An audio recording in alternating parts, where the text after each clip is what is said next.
여러분 안녕하십니까? 2020년 1월 8일 수요일 신문사설 비평을 시작하겠습니다. 먼저 노동 존중 관련된 사설입니다. 한국경신문은 정부는 노동 존중만큼 경영 혁신을 존중하고 있는가? 라는 제목의 사설에서 노노 착취 고용 이중 구조 깨는 게 노동 존중 출발점이다. 최고 복지는 결국 일자리다.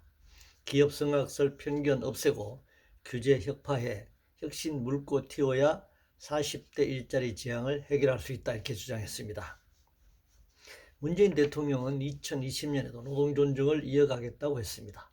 먼저 공약이나 지키고 그런 소리를 해야 할 것입니다. 톨게이트에서 보듯이 대부분이 판결한 공공부문 비정규직 정규직화 약속도 지키지 않고 있습니다. 마사회 고 문중원 열사에서 보듯이 노동자를 비정규직도 아닌 자영업자로 전락시켜놓고 죽음으로 내모는 것도 방치하고 있습니다. 두 사업장 대표 모두 문재인 정권의 농공행상으로 내려온 낙하산 인사들이 대표로 있는 공기업입니다. 이 사설은 노자간 착취 구조를 감추고 노노 착취란 신조를 만들어내고 있습니다. 물론 마름이 소작인을 착취합니다. 그러나 마름은 착취의 최상위자인 지주의 대리인으로 행세를 하고 있을 뿐입니다. 자본의 노동 착취를 노동자에 의한 노동자 착취라는 거짓과 기만을 버티려고 있습니다. 이렇게 된 데에는 문재인 정권의 책임도 큽니다. 기업 성악설이 그냥 나온 게 아닙니다. 자본주의 자체가 노동자에 대한 잉여 착취를 통해 성장 유지되기 때문에 당연히 성선설이 아니라 성악설에 기초할 수밖에 없습니다. 그것이 사회과학의 정설입니다. 노예제도가 노예의 착취로, 봉건제도가 농노의 착취로 유지되었듯이 말입니다. 40대를 구조조정과 정리해고로 일자리에서 내보내 놓고서 왜 일자리 지향 운운하는지 묻지 않을 수 없습니다. 신년사 관련해서 조선일보는 미북 모두 아니라는데 정권만 몸단 남북 속도전에서 개성공단과 금강산 관광 재개 노력, 남북철도 도로 연결, 2032년 올림픽 남북 공동 개최도 언급한 것, 이 부분을 지적하고 있는데요. 조선일보는 대통령에게 6.25는 대한민국 역사가 아닌가 해서 신년사에서 4.19 혁명과 60주년, 5.18 민주운동 40주년을 맞으며 순간 정신이라고 했는데 6.25를 뺐다는 것입니다. 중앙일보는 자찬만 있고 성찰이 없는 대통령의 신년사에서 현실과 동떨어진 경제안보 인식 걱정이다. 반대 얘기도 들어야 반쪽 정치 벗어난다. 동아일보는 장밋빛 평가와 대북 구애, 현실 냉정히 보고 국정기조 바꿔야 한다.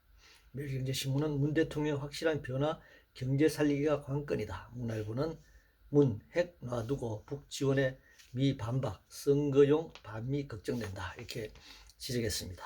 북미 간 협상이 교착 상태에 빠진 상태에서 문재인 정권이 할 수 있는 게 없습니다.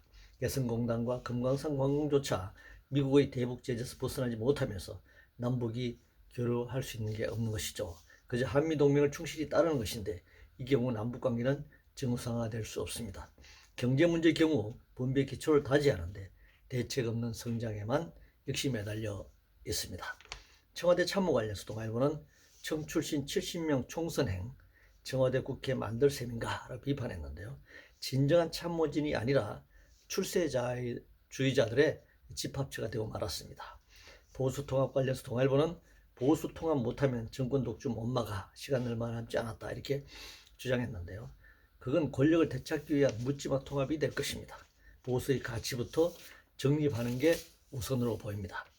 주택 관련해서 조선일보는 집 사려면 재산 내역 제출하는 반시장 공포 행정이라는 제목의 사설에서 국토교통부가 투기지역의 9억 원 이상 주택을 살 때 매수자가 자금 출처 입증 서류를 내도록 강제하는 시행령을 발동한 데 대해서 비판하고 있습니다. 한국경신문은 부동산 투기라는 허상이 아니라 실수요라는 실상을 봐야 한다 이렇게 주장했습니다. 부동산 투기 억제책으로는 문제를 해결할 수 없습니다. 그렇다고 실수요자를 위한 공급 확대하는 방식은 더더욱 아닙니다. 투기판을 없애야 합니다. 하수구에 날아드는 해충의 약을 뿌린다고 사라지는 게 아닙니다. 하수구 자체를 정화시켜야 하는 것이죠. 외국인 투자 관련해서 한국경신문은 외국인 투자 감소를 외부 환경 탓하는 정부엔 희망이 없다라고 주장했습니다. OECD 국가 중 기업하기 좋은 나라에서 외국인 투자가 감소한다면 외부적 요인이 가장 크다고 할 수 있습니다. 중동전쟁 관련해서 중앙일보는 점령한 이란 사태 위기, 북한은 오판 말아야 라는 제목의 사설에서 국가정보원이 최근 북한 노동당 전원회의 등을 분석한 결과 핵 포기는 불가능하다는 결론을 내렸다. 이렇게 지적했습니다. 멸경의 지문은 중동 핵 위기가 한반도에 미칠 파장이라는 제목의 사설에서 이란이 5일 사실상 핵 합의 탈퇴를 선언하면서 중동 위기가 고조되었다. 이렇게 지적하고 있네요. 이란 사태가 아니라 지역주의 중동 전쟁이라고 불러야 할 것입니다. 중동 상황을 말하면서 북한을 끌고 들어오는 것은 중동 전쟁의 본질을 왜곡시키는 것입니다. 이란이 먼저 핵 협상에 탈퇴한 게 아니라 미국이 먼저 탈퇴했다는 점을 분명히 해야 할 것입니다. 중동의 평화는 미군이 철수해야 한다는 것을 의미하기 때문에 미제국주의자들이 바라는 바가 아닐 것입니다. 혁신 관련해서 멸경신문은 혁신의 전쟁터 CS를 보라라는 제목을 사설해서 세계 최대 가전정보기술 전시회인 CS 2020 미국 라스베이거스에서 개막 160개국에서 인공지능과 5G 이동통신 등 4,500개 업체가 참가했다. 규제 전면 개편이 필요하다. 이렇게 주장했습니다.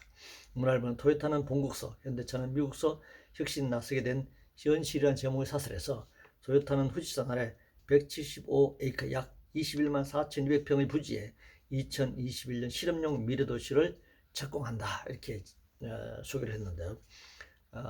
미국과 일본과 우리나라 조건이 똑같을 수는 없습니다. 조건이 다른데 같은 조건에 결과를 놓고 지금 비교를 하고 있습니다. 미래도시를 건설할 계획을 가진 일본과 한국을 직접 비교하는 것은 무리라고 할 수 있습니다. 조국 관련해서 문화일보는 조국 비리는 관행, 민주당 청년인재 궤변과 문정권 본색이라면서 비판하고 있습니다. 당 입당은 기존은 대략 그 당의 정치적 입장이나 수준과 일치합니다. 조국 비리가 관행이라는 민주당의 수준만큼 인재가 영입된 것이죠. 본색이란 말 할 것도 없습니다. 그것은 정치적 수준에서 보면 당연한 일이라고 할 수 있습니다. 이상으로 2020년 1월 8일 수요일 신문사설 비평을 모두 마치겠습니다.